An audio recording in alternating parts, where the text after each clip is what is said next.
මට මොනිටරයක් ගන්නවත් සල්ලි තිබුණේ නැහැ. ඒකලා මම කරේ වැඩේ ගෙදර ටීවී එක අරගෙන ටීවී එක කම්පියුටර් එකට සෙට් කරලා තමයි මොනිටර් දෙකක් විදිහට ඒක අරගෙන තමයි මම ලයිව් කරන්න පටන් ගත්තේ මුලින්ම. වයස? වයස 20යි. අවුරුදු 20ක් කොල්ලෙක්ද? ඔව්. මම හිතුවා අවුරුදු 28ක් 30ක් වගේ ඇති කියලා. නෑ 20යි. මේ විදිහේ YouTube channel එකේ subscribersලා කීයක් ඉන්නවද? සබ්ස්ක්‍රයිබර්ස්ලා 4,90,000ක් විතර ඉන්නවා. ගොඩාක් කට්ටිය කමෙන්ට් කරලා තිබ්බා බිල්ලයි ඩොක්ටර් ඩී අතර සම්බන්ධය මොකක්ද? මට මතකයි එක මාසික ඩොලර් 100 වැටලා තිබුණා. ඒ වැටුණ පළවෙනි මාර. පළවෙනි ඩොලර් 100. පළවෙනි ඩොලර් 100.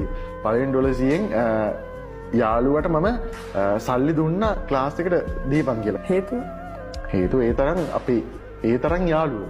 පොරට ක්ලාස් එකට දෙන්න සල්ලි තිබුණේ. එයා යුනිවර්සිටි සිලෙක්ට් වුණා.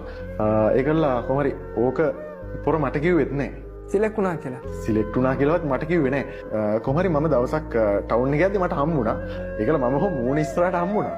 මූණ ඉස්සරහට හම්බුණාට මම නිකන් අර නිකන් ගණන් ගන්න වගේ පොඩි හිනාවක් දාලා ගියා යන්න මත් එක ඔච්චර බුක්කෙන් හිටපු ඩයල් එක අර YouTube වෙබිනාර් එකේ ක්ලාස් එක ආපු යාළුවා මේ සහෝදරයා කියපු එක්කන. අනිවාර්යයෙන් කාවත්ම විතර විශ්වාස කරන්න එපා. තමන්ට තමන් විතරයි කියන තැන ඉඳගෙන ගේමක් ගන්න. ඒතර අනිවාර්යෙන් දවසක හරියනවා. නැත්තම් අනිවාර්යෙන් ඔයාලටත් වෙන්නේ බැකෝ ගත්තා අපි හුකෝ ගත්තා කියන තමයි වෙන්නේ හැමෝටම.